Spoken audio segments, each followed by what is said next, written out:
tarde, Angola. Boa tarde, Moçambique. Bem-vindo a mais uma edição do Grande Entrevista na Palanca TV. Hoje, a nossa edição de 18 de dezembro de 2021 do Grande Entrevista é com o jornalista André Sibe e também presidente da Associação dos Comunicólogos de Angola, a quem começamos mesmo já a saudar. Muito boa tarde e bem-vindo. Boa tarde, Luís Manuel, a saudação extensiva à produção e todos aqueles que nos acompanham nesta altura, Angola e Moçambique. Pois bem, de técnico médio em eletrónica industrial e automação para jornalista, como é que isto se explica?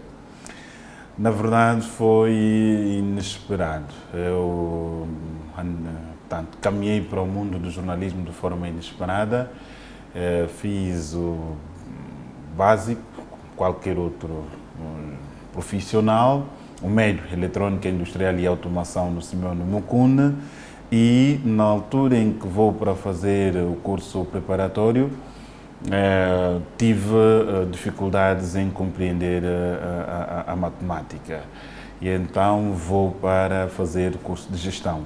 Posto no curso de gestão preparatório para o ingresso à faculdade, do curso de gestão, o professor de matemática que eu encontrei foi muito bom e passei a gostar uma vez mais da matemática.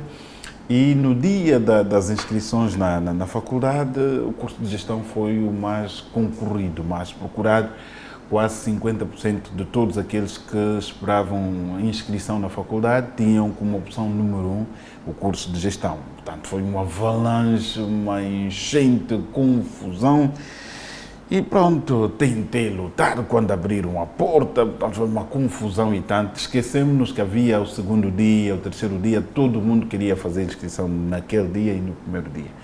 De tanta confusão, então vou no corredor da faculdade, onde estavam a fazer as inscrições, Faculdade de Ciências Sociais, na altura no Futungo, e então encontro uma sala vazia. Mas aqui há pouca gente a fazer inscrição. O que é? Não, é o curso de comunicação social. Comunicação social é o quê? Para ser jornalista, assim como Ernesto Bartolomeu. Tá bem, então eu vou me inscrever aqui para ser jornalista. E acabei me inscrevendo. Quando vou para fazer a inscrição, encontro um jovem que tinha pago 2.000 kwanzas para 2 cursos no mesmo borderó. E então precisava de alguém que devolvesse o valor e fazerem a inscrição os 2 no mesmo borderó. Então devolvi o valor e passei a ter mais uma ficha. Então isso me permitiu fazer 2 tentativas, uma em comunicação social e a outra em gestão. Gestão, que é o curso que eu queria, acabei por ter 9.5, faltavam 0,5 para entrar, e em comunicação social tive 12 valores na altura, 12 valores e pronto, acabei por entrar para o curso de comunicação no primeiro ano, gostei e pronto, e hoje estou aqui. O jornalismo naturalmente nunca foi a veia inicial da sua profissão? Não, o jornalismo nunca foi a veia inicial, mas também porque eu nasci numa aldeia e nós na aldeia tínhamos poucas influências. A única coisa que me ocorria na altura é ser militar, é ser comandante, porque via os militares que eram comandantes, o capitão e tal, o tenente naquele tempo, na década de 80. Participou no regimento militar na altura? Não, o regimento, eu vim integrado ao regimento aqui em Luanda, sim. Depois já era técnico, já trabalhava no regimento de engenharia e construção militar. Na verdade, o que eu esperava quando era mais novo, acabei por fazer a vida militar, mas no regimento de engenharia e construção militar, porque eu chego em Luanda em 2001 e na tentativa, procura de emprego, alguma coisa para fazer, então aparece um vizinho que me deu uma loja onde vendíamos acessórios de telemóveis. E depois o negócio vai abaixo, porque já não importava do Brasil, então precisava de um outro espaço para trabalhar. E tive um vizinho que já trabalhava no Regimento de Engenharia e Construção Militar, o REC, e então vou e ele conduziu-me lá, conheci, fiz o teste e acabei por entrar e fiz ali o meu serviço militar obrigatório no Regimento de Engenharia e construção militar, porque já vinha de Cabinda como técnico de construção civil. Pois bem, depois do período de formação, acabou por se apaixonar pela pedagogia, entrou naturalmente para o universo da docência. Por esta altura, qual é a fotografia enquanto profissional e também docente nas diversas cadeiras de jornalismo? Qual é a fotografia que faz sobre a nossa profissão? Bom, eu entro para o mundo da docência em Cabinda 98, 99, quando vim em Luanda, na altura a fazer o Simeone Mukun, eletrônica, na 10ª classe começo a dar aulas de física na 7ª e 8ª classe, depois fui para outras disciplinas em outros colégios e em 2006, quando entro para a universidade, já no 3º, 4º ano, monitor da cadeira de Sociologia, com o Dr. Zanen, Emmanuel Marcelino. E depois de terminar a licenciatura em 2012, 2013 fui admitido na Metropolitana como docente universitário. E começo a trabalhar com a disciplina de introdução e agora que estou a dar introdução ao jornalismo, estética de comunicação no 2º ano e no 1º semestre, no 2º semestre dava sistémica e modelos de informação. No 4º ano dava ateliê de jornalismo e no 2º semestre dava jornalismo investigativo. Depois disso, a Universidade Agostinho Neto chamou-me da introdução na teoria do texto, documentação jornalística, gestão dos meios de comunicação social e também elaboração de trabalho do fim do curso. Depois é que eu vou para o ISPESA, onde dei aulas de História dos Mídias e, nesta altura, leciono a introdução ao jornalismo no ISTA, Sociologia da Comunicação e Gêneros Jornalísticos. Portanto, quando olho para estas cadeiras, olho para este universo, e então é que, balanço são cadeiras fundamentais para que alguém que se forma em jornalismo possa se alicerçar e dar o seu contributo para o crescimento econômico, político e social do país. As cadeiras foram desenhadas de acordo com o currículo de cada instituição e normalmente as grelhas curriculares são definidas de acordo às metas, à estratégia da instituição. Portanto, aqui talvez é olhar sobretudo para a importância de cada uma destas cadeiras. O jornalismo investigativo, que é uma cadeira de extrema importância, que lecionei durante 4 anos e que depois fiz alguns trabalhos de jornalismo investigativo, mas nessa altura, por exemplo, que o país fala do combate à corrupção, seria de facto uma cadeira que poderia ajudar o Estado angolano a rever as questões e colocá-las tal como devem estar. Mas no jornalismo investigativo aqui talvez o apelo seria no sentido de que se os outros países, nós em Angola também está em vigor, me parece que 10% das receitas recuperadas no combate à corrupção são canalizados para as instituições de justiça que se dedicam a esta atividade. Por que não deste 10% tirar 1 ou 2% para os jornalistas que se dedicam à investigação? Nós temos jornalismo investigativo em Angola? Nós, se de facto o Estado, por exemplo, fizer este investimento, deste 10% que é canalizado para os órgãos de justiça que combatem a pobreza, combatem a corrupção, se retirar 2% para os jornalistas que combatem a corrupção, nós acreditamos que teríamos incentivo. O jornalismo investigativo é melindroso, é complexo e difícil, na medida em que os órgãos de justiça, quem trabalha na PGR, dá um conjunto de instrumentos aí para proteger e tal, e os jornalistas somos muito vulneráveis e fazer trabalhos de investigação exigem condições humanas, materiais, disponibilidade, tempo, e o jornalista investigativo é alguém que não apresenta a pauta para o dia seguinte, é alguém que pode ficar 6 meses atrás de um assunto. Ora, os nossos meios de comunicação social não estão adaptados para aguardar alguém e ter alguém na redação que não publica todos os dias. Então, não há condições, não há clima, não há condições humanas e materiais para que se desenvolva o jornalismo investigativo. Tem havido um outro trabalho feito de forma aturada, com alguma paciência, com algum interesse, vontade e vocação de quem faz, mas que tem faltado incentivo, apoio e orientação para que efetivamente possamos ter o jornalismo investigativo. E a outra cadeira que eu traria aqui, que é os géneros jornalísticos. Eu tenho dito que a cadeira de género jornalístico é a placa giratória do conhecimento em jornalismo, porque é ali onde o jornalista aprende o ABC. E dentro dos géneros jornalísticos nós trabalhamos com duas perspectivas. Temos a perspectiva de José Marques de Melo, que é da escola brasileira, que traz os géneros opinativos e informativos, depois descreve cada uma destas categorias, e depois também temos a escola portuguesa, que o trabalho da Ana Cristina, João Lourenço, e portanto há um conjunto de autores que abordam os géneros jornalísticos, mas que trazem uma perspectiva de género olhando para a escola portuguesa. Agora, precisamos trabalhar para que possamos ter os géneros jornalísticos que surgem, que nascem da escola angolana.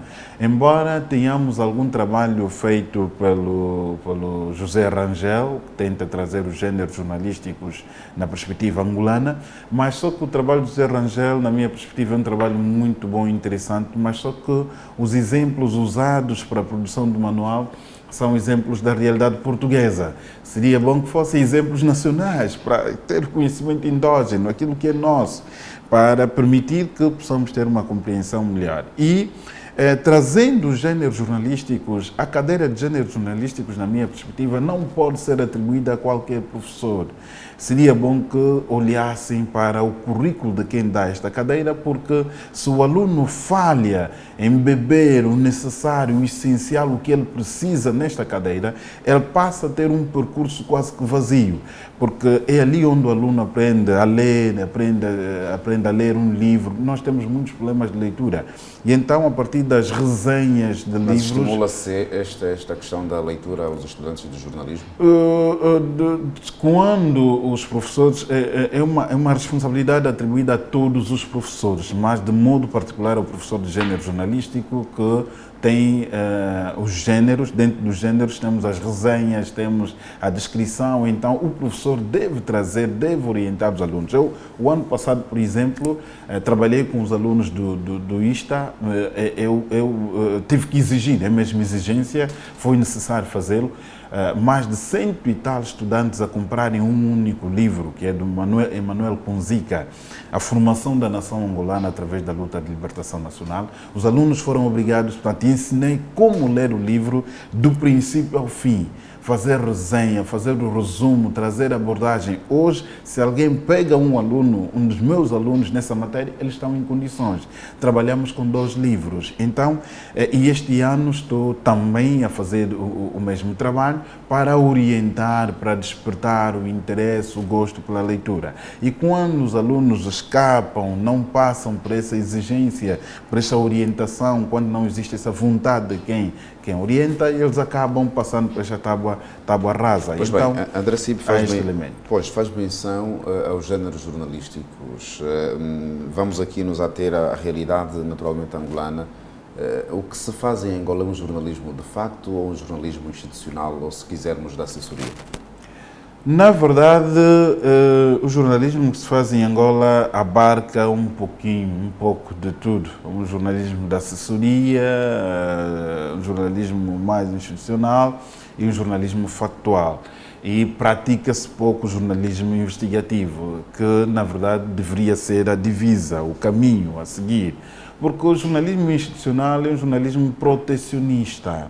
É um jornalismo protecionista onde o assessor de imprensa quer ver a imagem da instituição para a qual trabalha, colorida, bonita, quando às vezes não é aquilo. Mas em sociedades que se quer democrática, é possível, digamos que, aceitar esse tipo de jornalismo? Na verdade, isso é a razão do atraso que o país vive, da ausência das buscas de um jornalismo mais ativo, mais intenso e que até pudesse estimular a própria leitura e até o acesso aos jornais, estimular a procura pelos meios de comunicação social, porque nós passamos a publicar aquilo que os meios de comunicação social querem levar para o cidadão, quando deveria ser o inverso. O meio de comunicação social deve publicar aquilo que o cidadão quer ver e não aquilo que nós queremos propor. Embora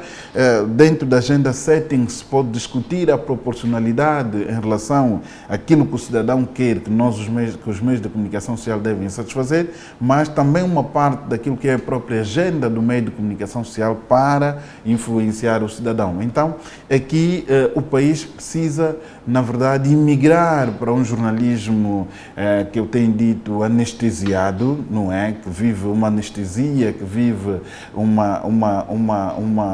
pouquinho sonolento, portanto, um jornalismo que vive deste sono, acordar e procurar trazer o jornalismo investigativo, buscar aquilo que a sociedade quer ver discutido, buscar a realidade angolana e trazer essencialmente aquilo que se quer ver. Nós hoje é difícil, por exemplo, temos jornais que os jornais privados já desapareceram no mercado angolano. Por quê? Porque faz-se pouco trabalho de jornalismo de investigação. Querem trazer o mesmo assunto que passou nas redes sociais, querem trazer a mesma coisa que passou no Clube K, porque, portanto, isso já não hoje com o surgimento das redes sociais, o jornalismo vai ficando cada vez mais ameaçado. E a melhor forma, a única oportunidade, a chance, alguma coisa que resta para o jornalismo se manter é a busca constante da verdade, é o detalhe, é o pormenor, é esta procura, é esta surpresa. Portanto, a ausência desses elementos mata completamente o jornalismo, mata a audiência, mata a procura pelos meios de comunicação social e podemos ter um futuro ameaçado. Pois bem, nós ainda temos algum problema quanto às fontes. A maior parte das vezes, quando há, digamos que, um acontecimento a nível ministerial ou da polícia, do corpo de bombeiro, enfim, quem deve naturalmente responder, se eventualmente o efetivo estiver no terreno, deve mandar a informação para o seu superior, e é este superior que naturalmente não esteve no momento do acontecimento. Até que ponto é que esta situação acaba por fragilizar e levar a informação a tempo e a hora ao telespectador ou ao ouvinte? Na verdade, este é um problema que de facto precisamos encontrar, sentar-nos sobre a mesma mesa e discutir os nossos problemas. É que nós discutimos pouco os nossos problemas e estamos muito perdidos em outras coisas, quando na verdade estes são os assuntos que nós precisamos fazer conferências para se discutir. Se realmente há enquanto presidente da Associação dos Comunicólogos de Angola, preciso olhar a coisa nessa perspectiva, não apenas puxar, como jornalista, eu tenho de facto esta necessidade. Eu preciso, aconteceu, tanto a pessoa que está ali precisa me dar informação para que eu passe ao cidadão. Mas, por outro lado, temos alguém que quer proteger a imagem da instituição, fazendo com que a mensagem sobre a instituição não possa ser passada por qualquer pessoa, mas sim alguém devidamente especializado que possa responder pelos assuntos e que sabe, esteve lá no terreno. Que sabe como lidar com os meios de comunicação social. Agora, aqui precisamos de discutir até que ponto isto é positivo ou negativo. Mas todas as missões policiais, todas as equipas de bombeiros, as equipas de eletricidade, por aí adiante, têm sempre um responsável. E então, aqui o melhor era discutirmos aqui de formas a encontrarmos um meio termo. Se o jornalista chegou na hora em que o facto aconteceu, deve-se abrir portas, um intervalo para que o comandante da missão, quem se responsabiliza pela equipa naquele instante, fale para os meios de comunicação social. Agora, se o jornalista solicitar a informação a posterior, ali sim, este grupo, fora do local do crime, do local onde os factos aconteceram, ficam impedidos, sim, de dar entrevista. Ali a responsabilidade passar para o Gabinete de Comunicação Institucional. Portanto, eu acho que este seria o meio termo para que nós pudéssemos resolver essa situação. Aí poderíamos ter uma notícia parcial ou imparcial? Se eventualmente aguardarmos, ou o jornalista a aguardar pela informação a posterior. Não, mas nós temos de ver que os meios de comunicação social têm características. Para uma rádio, a rádio é instantânea. Aconteceu em 1 hora, 30 e 30 minutos, a rádio noticia, atualiza, e então é importante que o comandante que está ali onde aconteceu fale naquele instante para que o jornalista tenha os dados necessários e a informação passe. Agora, se o jornalista vir, se o meio de comunicação social aparecer depois do facto, ali sim é que devem fazer recurso à comunicação institucional. Eu acho que essa seria de facto a saída para que pudéssemos resolver e não fazer os jornalistas reféns. Portanto, estamos próximo da hora do noticiário e depois esperar pelo Gabinete de Comunicação Institucional até receber a notícia, informar-se sobre os factos para depois responder aos meios de comunicação social. Aqui estaremos sim a atrasar e então há uma necessidade de nós encontrarmos uma saída. Pois bem, fez menção e claramente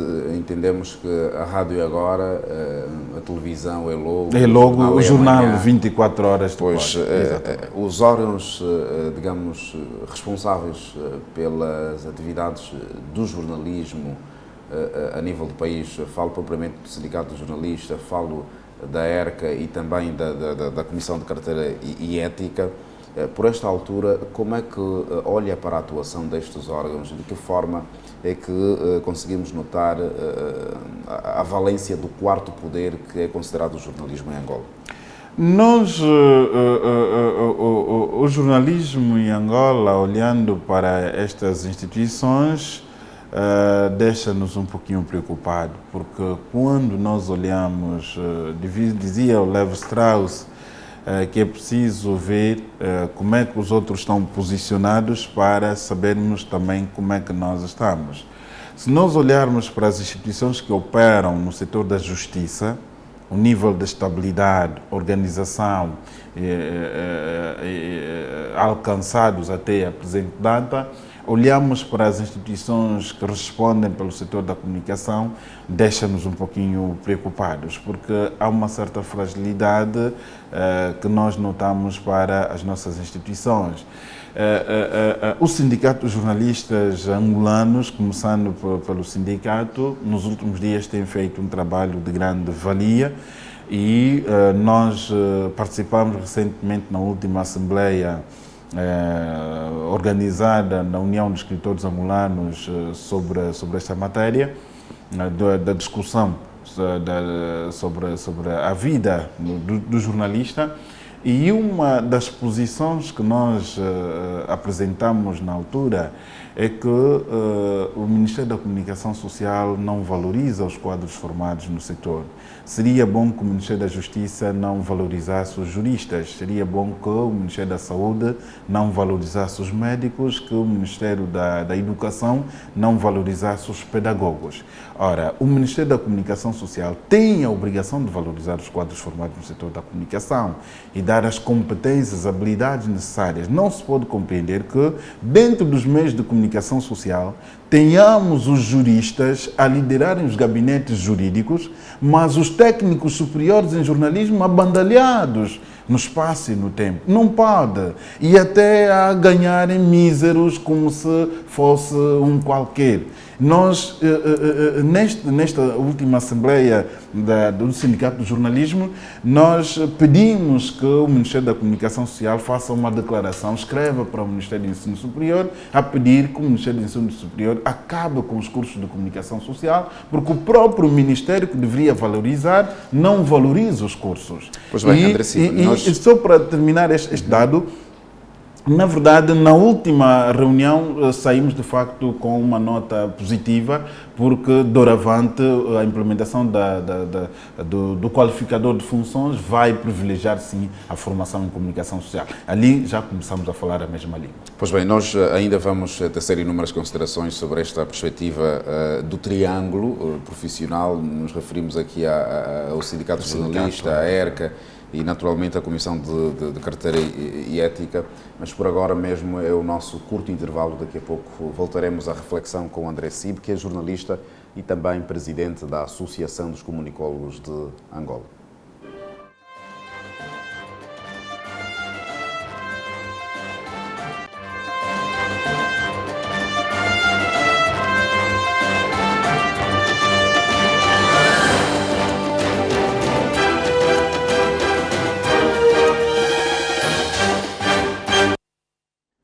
Renovados votos de boa tarde, estamos de volta. A grande entrevista na Palanca TV, aqui a conversa com André Cib, que é jornalista e também presidente da Associação dos Comunicólogos de Angola.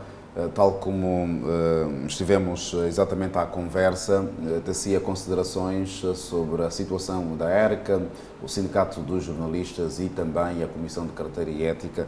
Naturalmente, acha que há aí alguma confusão de funções?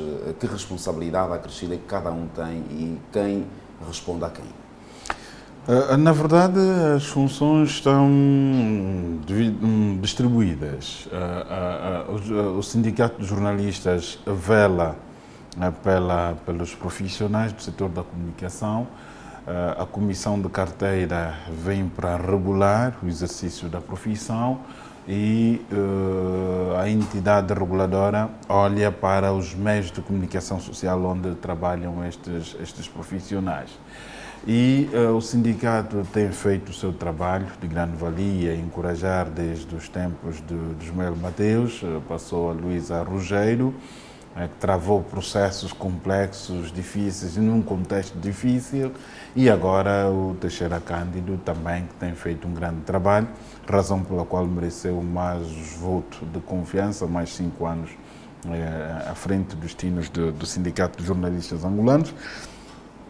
E o trabalho que se está fazendo nos últimos dias, no sentido de modo que se melhore a condição social dos jornalistas angolanos, que é precária, porque os jornalistas angolanos, portanto, estamos a falar de profissionais que trabalham em meios de comunicação social, até públicos, que deveriam estar melhor posicionados, até do ponto de vista económico, do ponto de vista de condições, de meios, porque é muito difícil ver alguém que dedicou 20, 30 anos de profissão e olhar para trás e da reforma em condições dificílimas. Hoje muitas pessoas têm medo da reforma. Tem muito medo da reforma, porque quando olham para os anos dedicados à profissão, não têm absolutamente nada. São pessoas que, muitos até, por isso é que estão a morrer na reforma, porque chegam em casa não têm absolutamente nada até para dar resposta às necessidades básicas da casa. Mas o que falta para inverter este quadro? Políticas públicas mais consentâneas, mais voltadas à humanidade, olhar o técnico, olhar o profissional como um ser humano que merece respeito, consideração, valor pelo que faz e pagar a pessoa aquilo que ele necessita, pelo menos para dar resposta às necessidades da família.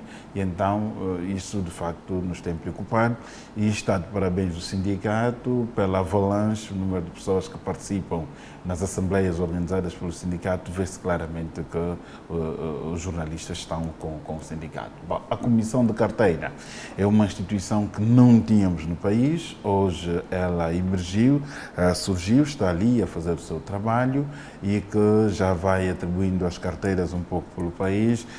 Acreditamos que de facto possamos ter trabalho nos próximos anos. A Luísa é uma jornalista com uma vasta experiência, é uma dama de ferro, portanto temos certeza que vai desenvolver um bom trabalho. No entanto, A ERCA, que é a entidade reguladora da comunicação social, a mim pessoalmente não estou muito de acordo sobretudo com a composição. Com a estrutura da ERCA sim, mas a composição não estou de acordo, porque a ERCA é uma extensão dos partidos políticos.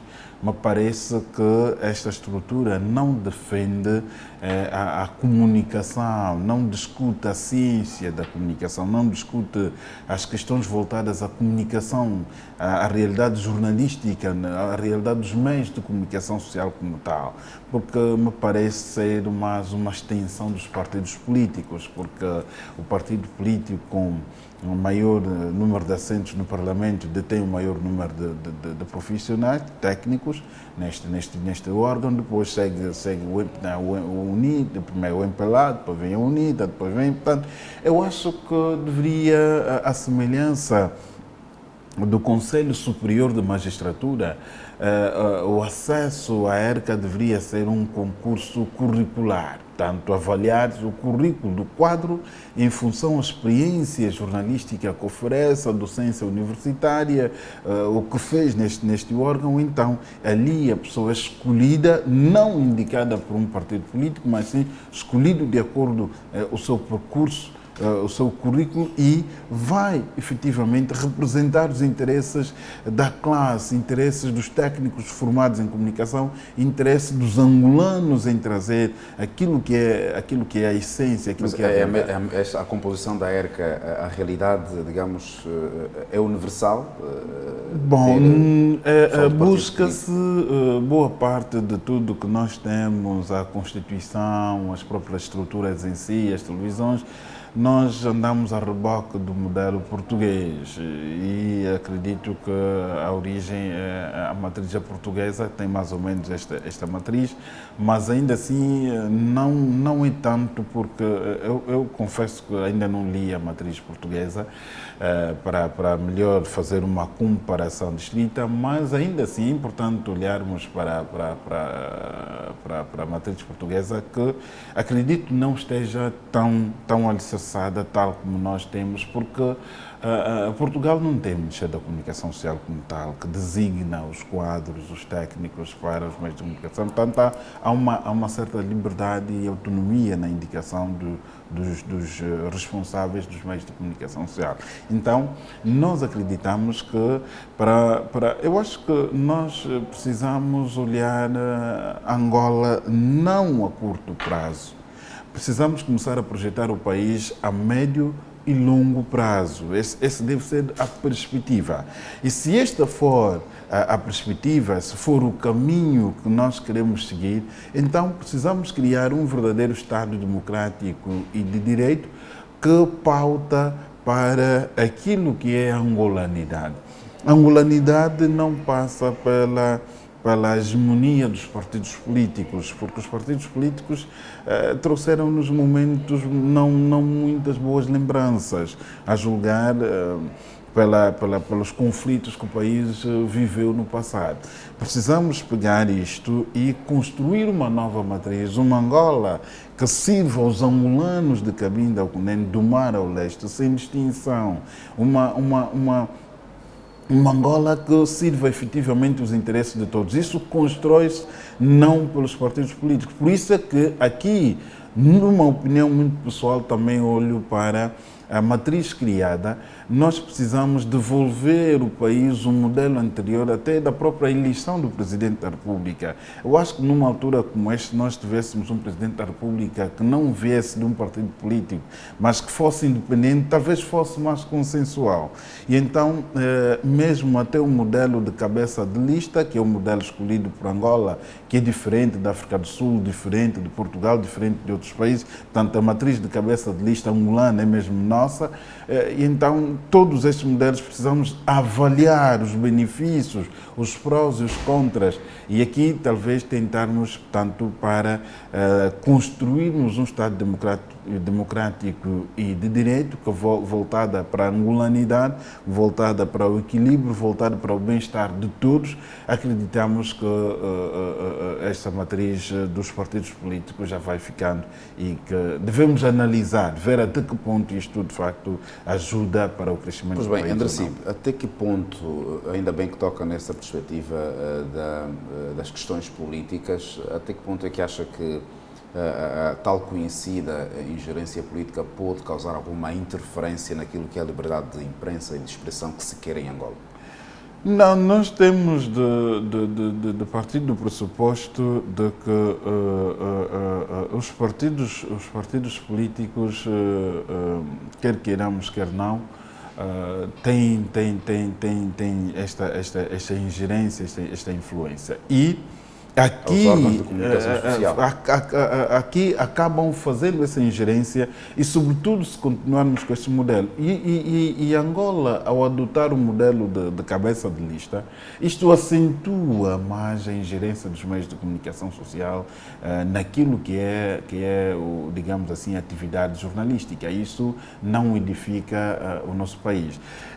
E também, eu não sei, mas numa opinião muito pessoal, olhando para a nossa realidade, se quisermos ser mesmo sérios e sinceros, eu acho que pela forma como o MPLA, digamos, que é o partido que governa o país, olhando para os milhões, a forma como reúne, a forma como congrega os seus militantes, eu acho que o MPLA não precisa estar a reboque dos meios de comunicação social. Eu acho que os meios de comunicação social podem trabalhar dentro da isenção, dentro dos princípios das normas, sem as interferências que nós temos visto, porque o MPLA reúne. E então, deixa os meios de comunicação social fazerem o seu trabalho. Que os próprios meios de comunicação social avançam e façam aquilo que devem fazer como meios de comunicação social. Portanto, não precisam estar a reboque, fazer isto. Não precisam disso, porque o MPLA domina, digamos assim, a esfera. E então, os meios de comunicação social, mais do que nunca, devem apenas fazer o seu trabalho, desempenhar a sua função, a sua missão e a sua responsabilidade. Portanto, os números mostram isso e a realidade mostra isso. Então, aqui não há necessidade dos meios de comunicação social andarem a levarem o MPLA a reboque. Não há. Existe imparcialidade a 100%? No jornalismo, existe imparcialidade a 100%? Bom, a imparcialidade a 100% existe e é possível e tem havido.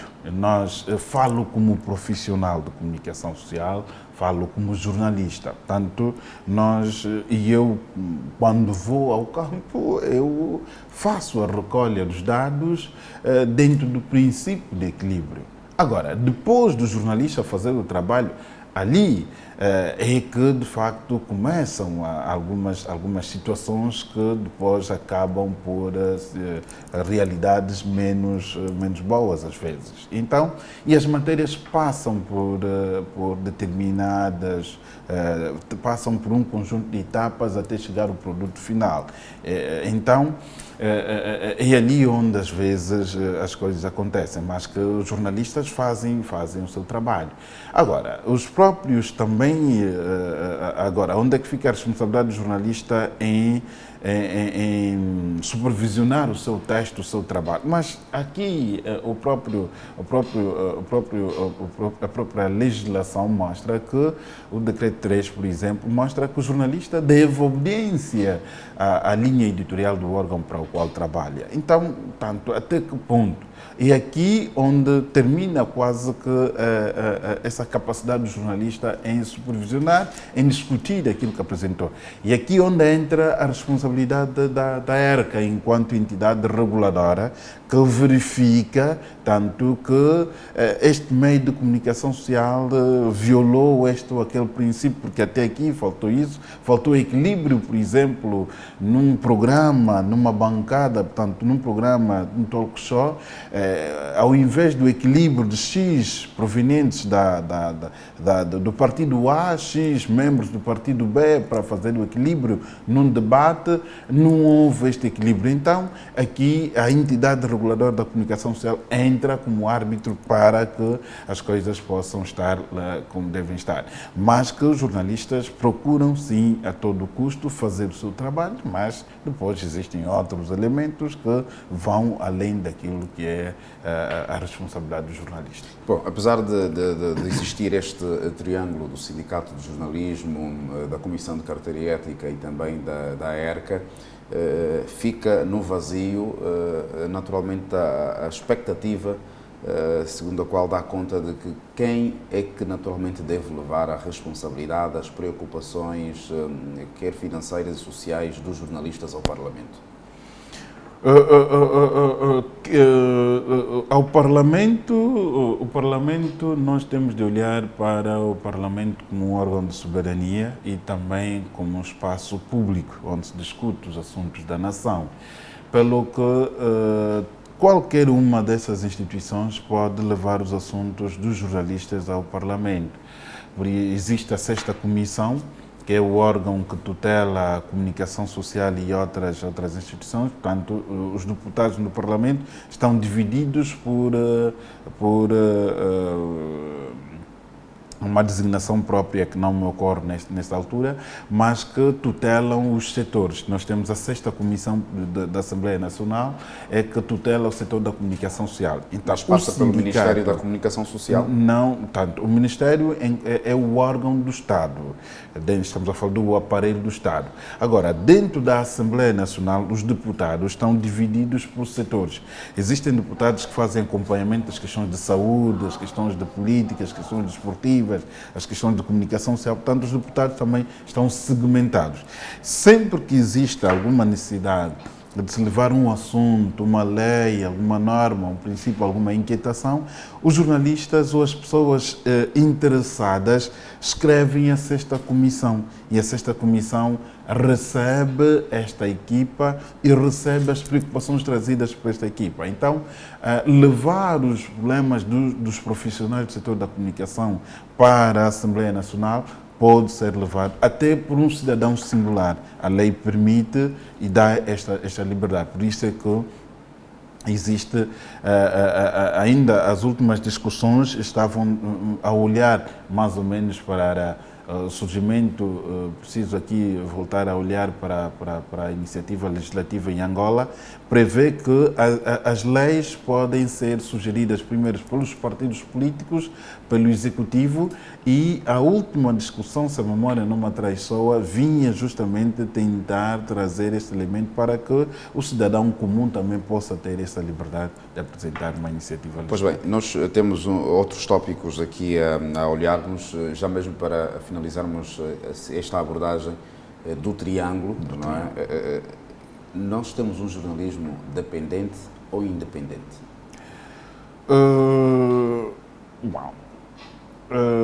O jornalismo dependente e independente. Não podemos... Disse que é o quarto poder. O quarto poder, na verdade, é uma designação que o jornalismo ganha em 1972, a 18 de julho, depois dos episódios do Watergate, desenvolvidos por 2 jornalistas, o Bob e o Wood, seu colega, trabalhavam para o Washington Post na altura, e que tinham feito artigos muito fortes, um trabalho investigativo muito forte que resultou na demissão do presidente americano. E a sociedade na altura começou a questionar, mas que poder é este? Paralelo, tanto além do poder político, do poder judicial, do poder legislativo que existe, há um outro poder que consegue influenciar um presidente da República a abandonar o poder. Então, o jornalismo ganhou este pseudo-designação a partir deste Nós aqui trabalho. temos este poder. Agora, nós aqui temos este poder. Nós temos este poder. Agora, é a forma como este poder é exercido. Isto sim é que às vezes faz com que não alcancemos este poder, mas em alguns casos, em algumas situações é possível. Mas o jornalismo é refém, em algumas situações, a julgar pelo próprio, primeiro, o contexto político em si. Depois temos as questões económicas dos proprietários dos meios de comunicação social. Nós temos de olhar para os meios de comunicação social e quem são os proprietários. Estes que, às vezes, nem sempre dão a liberdade necessária que o diretor de informação precisa para trazer os assuntos do dia a dia e que acabam interferindo, digamos assim, na atuação do profissional. Mas devemos ter a coragem de ter jornalistas angolanos que começam, de facto, a colocar os patrões no seu devido lugar. O contrário, nós vamos continuar a ter um quarto do poder onde o poder vai, troca de roupa e aparece com as vestes sempre bonitas, tudo imaculado, tudo bom, tudo bonito, quando, na verdade, a realidade económica, política e social não é aquela desejada. Pois bem, quando fala de realidade económica e social, nos vem aqui a reflexão do ponto a seguir, o jornalismo e a assessoria de imprensa. Com a presença da Comissão de Carteira e Ética, é daqui que terminaremos com este festival de procura de meios de subsistência? Na verdade, os jornalistas em Angola precisam mais estabilidade social. E a ausência da estabilidade social dos jornalistas faz destes, de manhã é jornalista e à tarde é assessor de imprensa, e porque também é na assessoria onde ele consegue garantir o transporte, é ali onde ele consegue garantir o saldo, a viatura, uma residência que depois recebe do Ministério, da instituição tal, e que tem uma viagem, é ali onde ele consegue até passar um bom fim de semana num hotel, num resort, num sítio. Então, eu acho que o surgimento da Comissão de Carteira poderá ajudar a regular e dizer, olha, camaradas, quem é jornalista fica deste lado e quem é assessor fica deste lado. E os jornalistas aqui onde estão e com a condição social que vivem, certeza absoluta que não vão resistir e os problemas no setor da comunicação social vão aumentar. Estamos a antever aqui um futuro muito difícil e queremos alertar o Ministério da Comunicação Social para que possa resolver já o problema dos meios dos jornalistas, dos profissionais de comunicação, porque senão teremos convulsões, o que não é bom para o nosso país, porque não é a condição social dos jornalistas angolanos é deplorável, é difícil, primeiro a começar pela própria progressão na carreira. Não existe. Nós encontramos jornalistas que entram como jornalista de terceira e chega a velhice, vai à reforma como jornalista de terceira, sem tanto a promoção, a progressão na carreira. E então isto é muito fatal. Isto é muito fatal. Portanto, não é bom que se crie uma estrutura onde todo mundo deve ser chefe para viver bem. Não é preciso ser chefe. Eu posso trabalhar no meio de comunicação social como técnico apenas, sem ostentar um cargo para ter benesses. Não, como jornalista de primeira, de segunda, de terceira, eu tenho de ter a minha condição social ali resolvida. Hoje, por isso é que depois aparecem esquemas paralelos. Todo mundo quer ser chefe, porque é só na chefia onde está o bolo. Não. Tem que se criar condições para que o técnico de base também tenha o básico, o mínimo para sobreviver. Pois bem, André Sibe, presidente da Associação dos Comunicólogos de Angola, já está com 3 anos de existência. Naturalmente, quais os caminhos percorridos e qual é a situação atual e daqui para frente que a CAN teremos?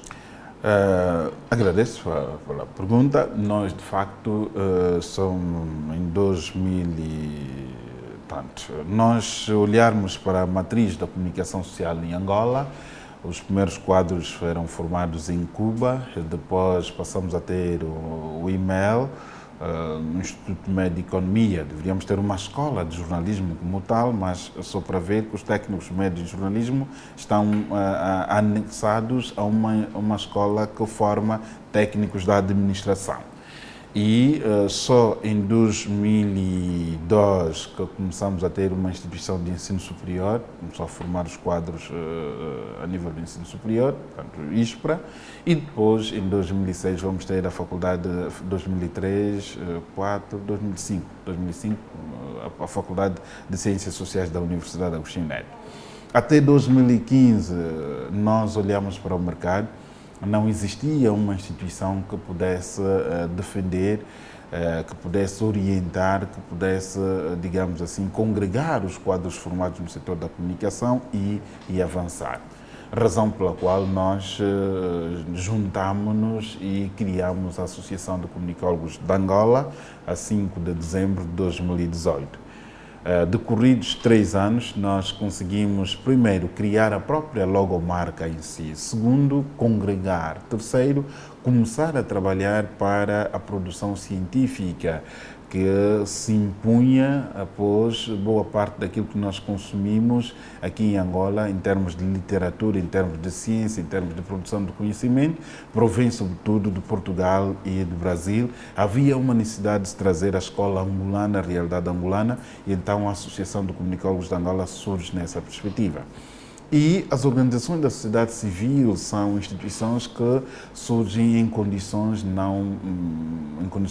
adversas, difíceis e complexas, que nem sempre encontram o suporte necessário para a sua estabilidade. E então a Associação de Comunicólogos de Angola também surgiu nestes termos mais ou menos, e que tem vindo a trabalhar, mas o nosso trabalho corre a bom ritmo. Em 3 anos nós agora contamos com 283 membros, acreditamos que em 2000... Aqui na capital? Só na capital. Nesta altura estamos a fazer o trabalho de expansão da associação para as 18 províncias de Angola, estamos agora em 12, das quais temos 9 delegados provinciais que já tomaram posse. Estamos a trabalhar temos agora uma cobertura de 50% do país em 3 anos e acreditamos que em 2020 nós possamos conseguir cobrir o país no seu todo. Já conseguimos produzir um primeiro estudo, embora ainda não publicamos, não trouxemos o estudo ainda ao público, mas já temos um trabalho científico concluído, onde nós analisamos a utilização dos meios de comunicação social nas escolas localizados no Largo da Independência, porque estamos num período em que o país trabalha para o combate à corrupção e não temos ainda manuais sobre a comunicação, sobre o combate à corrupção. A pergunta que se coloca é: de que forma Angola está a preparar as novas gerações que vão ser os próximos funcionários públicos a não entrarem nas mesmas práticas de corrupção? Logo, o único instrumento, meio que temos nessa altura para escoar esta informação são os meios de comunicação social. Até que ponto os professores despertam os alunos a consumir as matérias produzidas pelos meios de comunicação social para começarem a lidar com esta realidade. Então nós quisemos avaliar este elemento e trouxemos o estudo mostra que a incidência da abordagem de matérias de combate à corrupção nas escolas para disciplinar as novas gerações é muito reduzida. Pois bem, André Silva, alguma palavra de conforto ao nosso telespectador, já mesmo para finalizarmos aqui a nossa grande entrevista? Queremos encorajar todos aqueles que nos acompanham a nos mantermos firmes e de pé. Angola é um país que caminha, que está numa fase de reconstrução. No próximo ano teremos eleições, há uma necessidade de todos nós participarmos de forma cívica e civilizada. As eleições não significam um momento de conflito, mas sim de escolha dos novos líderes.